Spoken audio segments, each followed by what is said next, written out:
Welcome to the Power of Music podcast, brought to you by JM International. Get ready to explore conversations with those making a difference through music. Hello, and welcome to the Power of Music podcast, brought to you by JMI, Jeunesse Musicale International, the global network of NGOs that empowers young people through music across all boundaries. This episode is the fifth in our special series recorded at WOMEX 2024, the premier worldwide music expo, where artists, industry professionals, and cultural leaders gather to exchange ideas, collaborate, and celebrate musical diversity. In this episode, we're joined by Maarja Nuut, an extraordinary Estonian singer, violinist, and electronic artist, known for weaving together the worlds of folk, classical, and electronic music. Maarja's journey has taken her from rigorous classical training to studying Hindustani music in India, exploring the archives of Estonian folklore, and pushing the boundaries of electronic and looping techniques. Her art is a captivating blend of old and new, drawing on myths, sound, and stories to create immersive, hypnotic music that has garnered international acclaim. Our conversation dives into her Ethno music experiences, the value of taking risks, and her determination to resist labels as an artist. She also shares her reflections on WOMEX over the years and her role in today's panel discussion, Securing the Future of Folk. We explore how her time in diverse musical traditions has shaped her artistry and how music can help us rediscover harmony and synergy in a changing world. As always, if you enjoy our content, don't forget to subscribe, like, and rate the podcast. We hope you enjoy the episode. Thank you so much for joining us today. First, can you share a bit about your journey into music that I know has been quite extensive? Yes, I'm 38 years old now, so that's the journey. But I remember music always playing at home from very early childhood. My mother was a choir conductor. Sometimes I went to the rehearsals with her. She played piano. I liked to play piano. Did my first ever song for our rabbit, I think when I was 4 years old, on piano. And started studying violin when I was 7 years old. So I went to a music school, and then I was 12. I went to a boarding school to study music more seriously. Of course, at that time, for me, it was more about going into the big city and living, in a dormitory on my own. It sounded so exciting. I obviously had no idea what would it mean to be a professional musician. But yeah, my mother always dragged us on very different concerts and festivals. So there was a folk music festival happening in south of Estonia every summer, which played like a huge role in my love for music, and a jazz festival every year where I went to and saw all kinds of different music. So around my teens, I think I felt quite trapped in just playing in the classical music and being in that academic circle. So I started attending Ethno camps, which was a huge revelation to see people playing music with so much joy and energy, and really, seeing different cultures, and it was really eye-opening. And then I actually finished high school. I went on to study to music academy for a year, but then I met Suchet, with whom we were sharing a panel today, and through him I found contact, a really, really amazing teacher in New Delhi in India, and I went there to study for 7 months Hindustani music. And with that time I also understood that when I return, I don't want to continue with learning Western classical music, and wanted to do something else to find my own sound and voice. Also, this time in India was really really ear-opening, let's say. I think, I had been studying and playing music for most of my life by then, but that was the time when I actually kind of created like a personal relation with sound itself, or like how much can one sound actually be. And yeah, it was a really, really special time. And then I came back. I went to study in the university ethnomusicology, traditional music, and started my own projects. Fast forward, and 10 years ago, I played here at WOMEX. I had a solo project which was largely inspired by my research into Estonian traditional songs and old dance music, and I was using live looping and singing and storytelling. And from that on, I started slowly. I had a collaboration with a wonderful Estonian artist, Hendrik Kaljujärv, played live electronics, and then slowly started venturing into that world myself. Also, now actually my main instrument, I consider my main instrument, still voice, but also modular synthesizers. And I guess the sound has moved much more into this contemporary experimental realm of sounds. So, Can you share a little bit more about your experiences with the ethnos and how it shaped you and your music? I was born in Estonia when it was still Soviet Union, but of course my younghood, we were already a free country, but still, everything was it was a very young society and we were just on our own. I had never met like people from faraway places, even from South Europe, or not to even mention Africa, So it's interesting whether, I don't know if it's the energy or the music that actually captivates you more. Of course, in the end, it's a combination of both, but just going somewhere and seeing all these, in my whole life, I've been always fascinated or interested in things that I don't maybe immediately understand or recognize, or I haven't seen before or heard before. This is always very captivating because I start to imagine things or try to understand and make like new connections. And maybe it was 2012 when I went to Ethno, Sweden first time. And I was like, I came back and I think I felt like stoned for weeks, it was just like really mind-blowing, the experience of seeing so many young musicians, playing music after year, all this energy, of course, what happens when people come together and share something. It was very, very special. And then can you share a little bit more about your time in India? Because I thought you shared some wonderful stories on the panel. Yeah, I had a wonderful teacher, Saskia Rauda-Haas, who's a classical cello player, plays Hindustani music. She's originally from the Netherlands.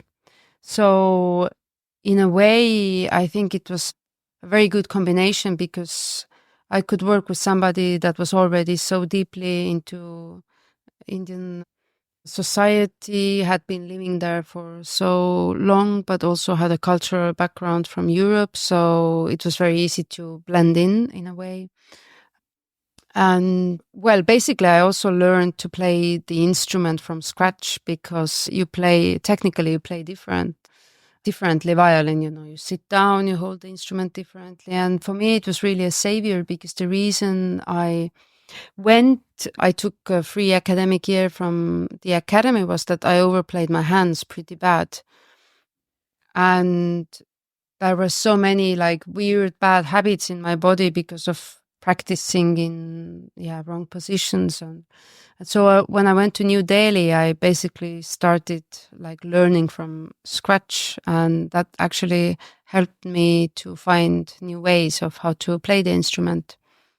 But Most importantly, I mean, I went to study music, not an instrument. Many times when I came back, people asked, "Oh, but how?" Because I was studying under a cellist. That how could you study violin under a cellist? But because, I mean, in India, it's very typical that you go and study with a singer, and different. So you learn different styles, and you learn to mimic them on your own instrument. So it's really about learning music, not like a specific instrument.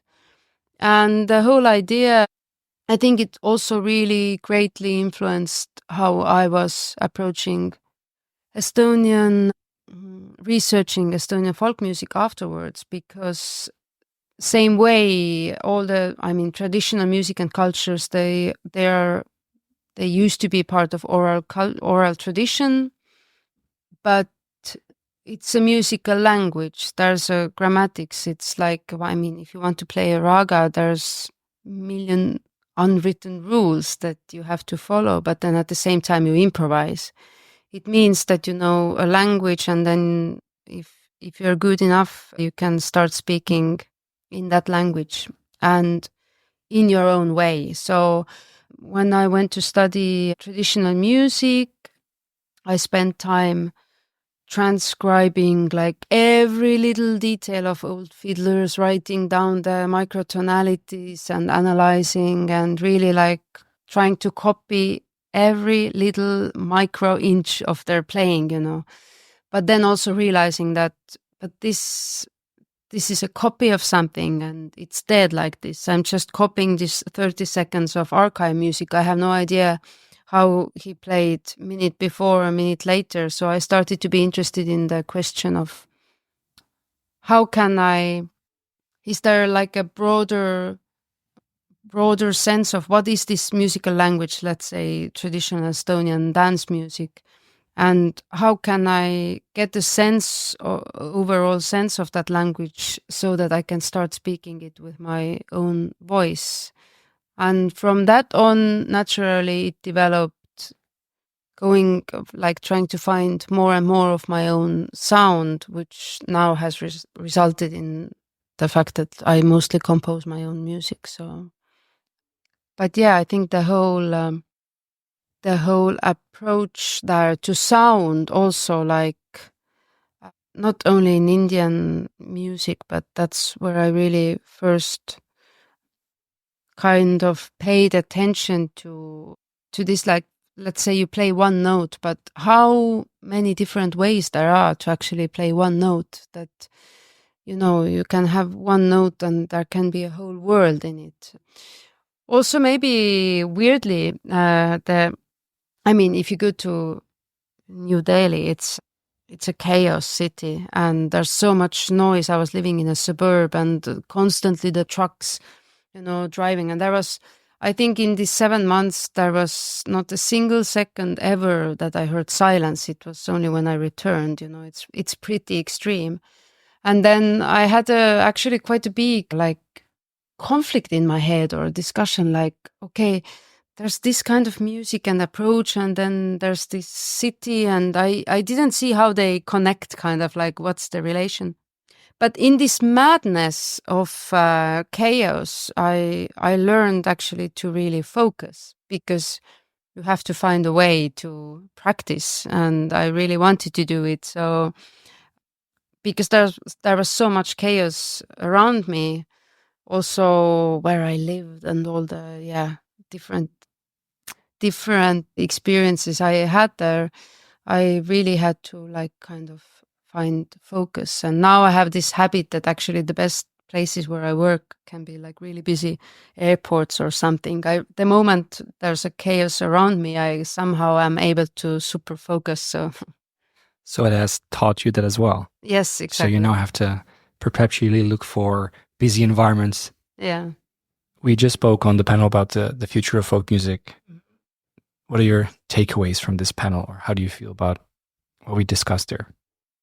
What I really feel is that, as I also mentioned there, that the world is, it almost feels like, you know, these blankets with little like stitches and little bits, you know, that we are so, there are so many little subcultures and circles and communities, and people are, not synchronized in a way that it used to be, in a society. So it's very difficult question. It seems to me almost like, I mean, it depends, of course. If you live in a remote area and you have a small community that really depend on each other, then there are different rules, But if you live in cities, then I think lots of people, I mean, we find friends or our communities globally, kind of.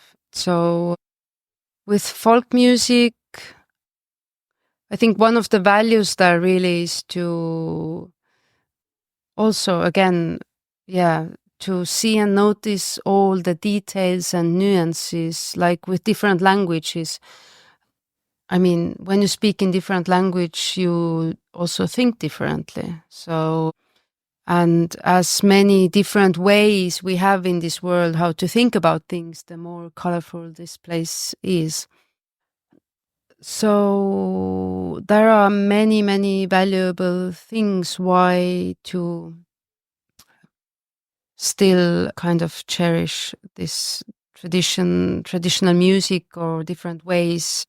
Yeah, but it's a matter of need, like what people need. Why do they need that music? I mean, I have answer why I like something, but that really doesn't apply to some other people. So I don't know.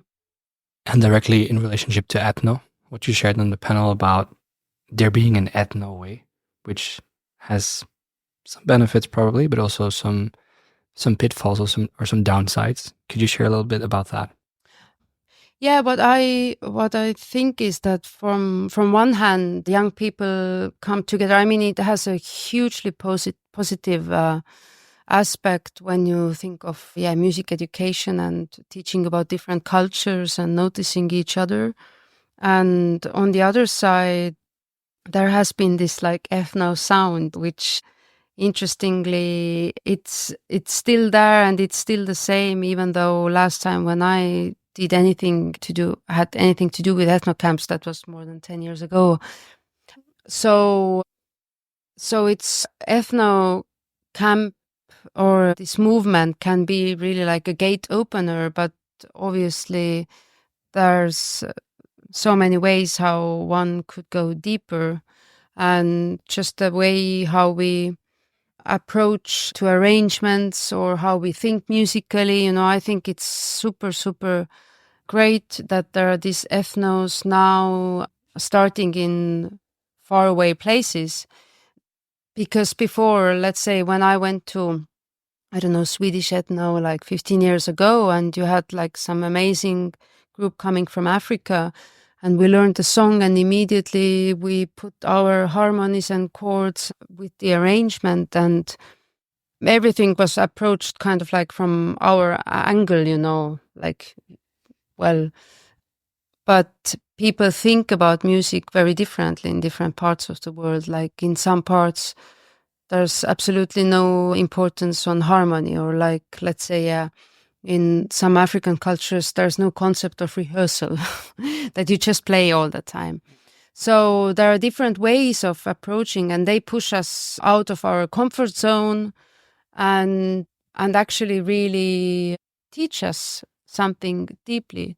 So I guess now when there are these different ethnos coming up, it's a wonderful opportunity to also educate all the mentors on different ways of understanding music and really having this more deeper exchange, not only just teaching a melody of a song, but really like, okay, how does this culture think of music? Why do they do it? And what are the, And I think that also directly relates to your previous point, right? About different languages being spoken has an effect on the way we think, different ways of approaching music has a way of how we think, and which might be lost in more and more in our current times. Yeah, exactly. I mean, you can learn so much about the culture when you know about their language. It's like, for example, some cultures, they have like 25 different words for a fog, or for a wolf or whatever. It says so much, and the way how how we speak, how we express ourselves. It's amazing. And I know you've been to WOMEX before, and you've been here 10 years ago or so for a showcase. How is it to be back and for you? It's quite fun. I mean, yeah, I haven't been here. Last time was before COVID, for sure. And from one hand, it's very, very nice to see some old faces that I know years back already, and like say hello and talk. And yeah, I was attending this conference for quite some years, so it's also a sign that when I try to walk 10 meters, I already meet 3 people in between and can't even reach to the other side. And on the other hand, I must say what's interesting also is that having lots of the same faces around means that the music also seems to be maybe a bit standing still, I think. Of course, it's to do very much with like when you have a big ecosystem or some sort of thing, it's very, I mean, all the changes, they come much more slowly. So I've been moving out from that circle a bit and doing different creative projects and getting involved in other subcultures or musical ways. And then coming here, it feels like a flashback. I must say, I mean, we are halfway of the festival right now. I really hope I see also something more edgy. I feel that there's a lot of safe choices around. It's probably very much to do with the fact that, economic situation. If you're an artist or a promoter, a booker, we tend to firsthand think of how, we can live off from it. And then that immediately kind of pushes us very often to take decisions from the economic point of view.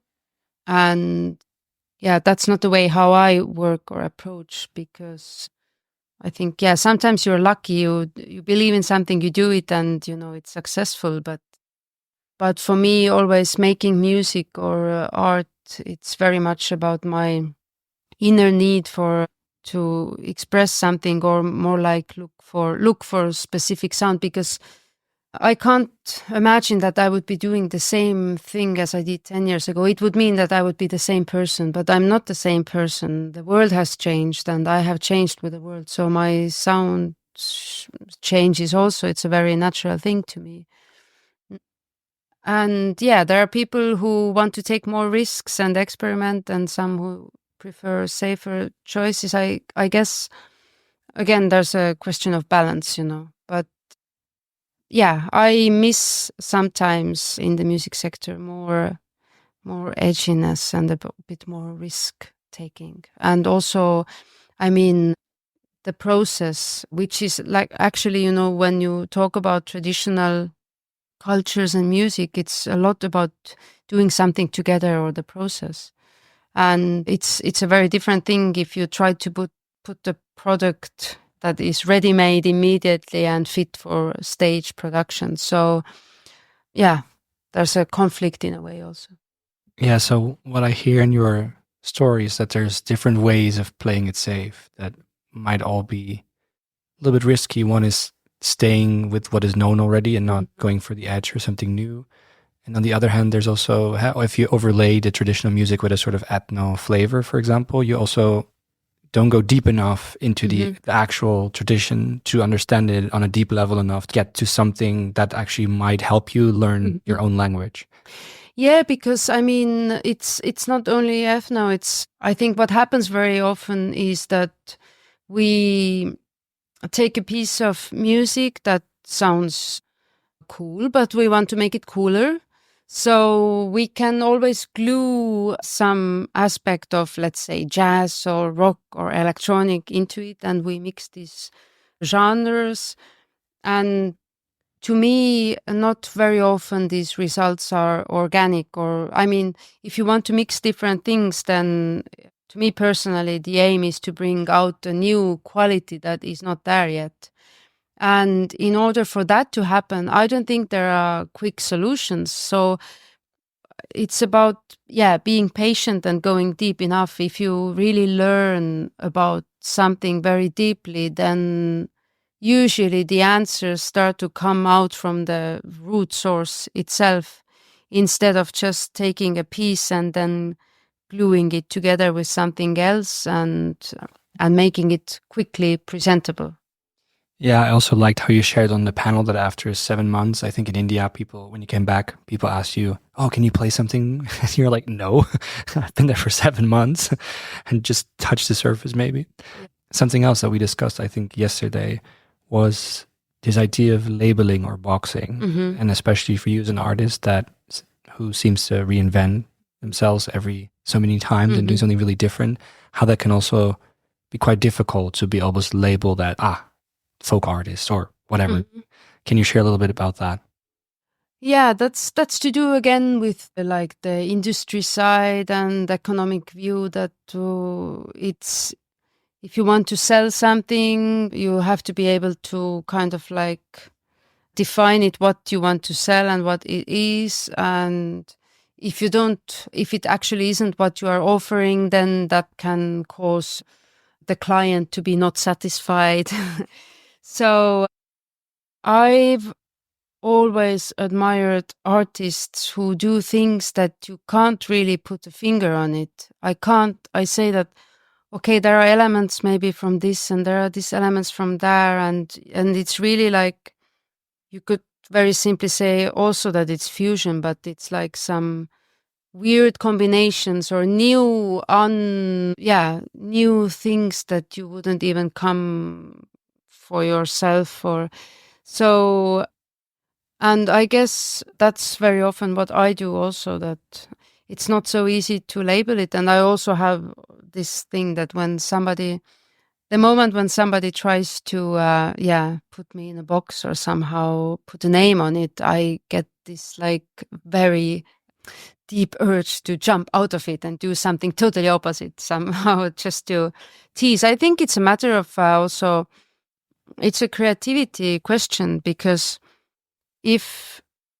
of course, as an artist, you have to be able to pronounce what you do somehow, or if you want to reach people, my aim has never been not that people don't understand what I do, but it's about, being creative, that when you do something, that things can be in constant mutation and in change. Speaking about jumping out of boxes and reinventing yourself, are you currently reinventing yourself? Is there any upcoming projects? Are you in a process? What's happening for you musically? I'm constantly in process. Yeah, my last release comes from 2021. And actually after that, I've recorded or created loads of music. I think at least 4 or 5 albums full, but I haven't released anything and haven't kind of found this a feeling what and how I would like to do. But now I really feel this pressing feeling that, okay, I have to put something out. I mean, it's a matter of process. That, for example, sometimes I look back and I understand that, let's say there's a release, and then I can say that, now I know actually this process started 6 years ago or something.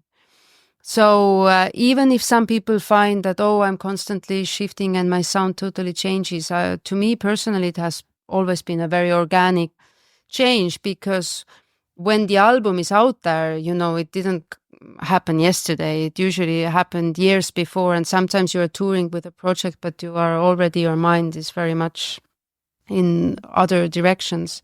So that also leads to the fact that you're kind of never, satisfied or calm, because you have a vision and you work towards it. But the moment that you probably do something that you envisioned 3 years ago, you already have another, idea that you want to fulfill.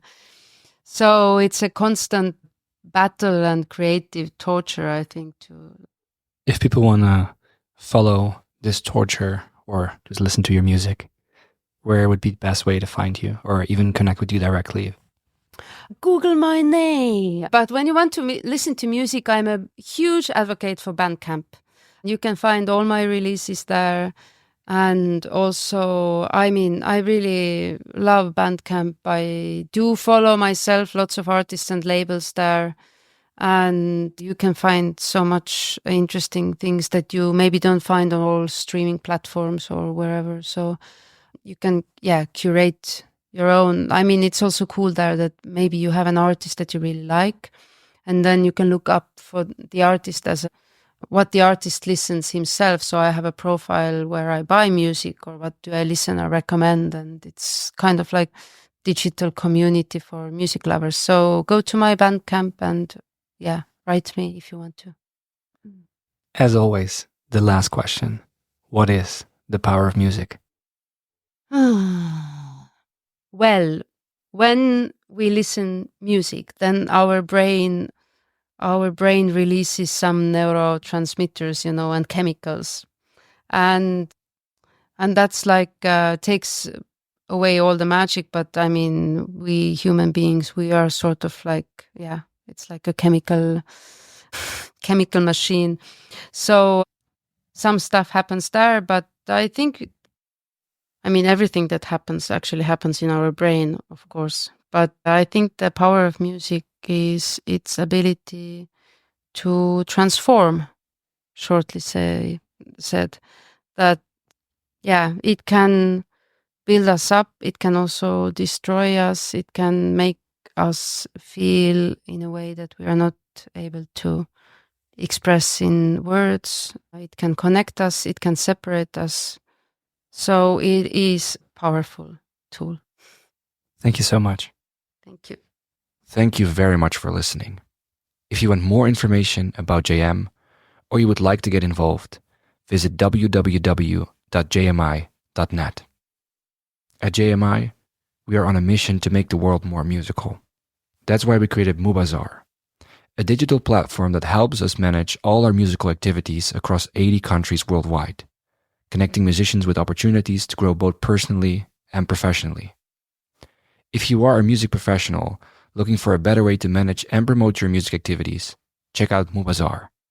Created for music organizers, by music organizers, Mubazar allows you to run music competitions, workshops, camps, auditions, masterclasses, awards, events, and much more. Mubazar offers custom application forms, payments for your activities, jury tools, translations, analytics, and more. Mubazar is fast becoming the best place for musicians to find and apply for music opportunities online, and you can sign up today for a free organizer account by going to www.mubazar.com, registering, and then requesting to upgrade to an organizer on the right-hand menu. For more info, don't hesitate to get in touch via support@mubazar.com. It would mean a lot to us if you could give us 1 minute of your time and rate and review the podcast. In case you have any suggestions or would like to be one of our next guests, feel free to reach out to us through the JMI socials.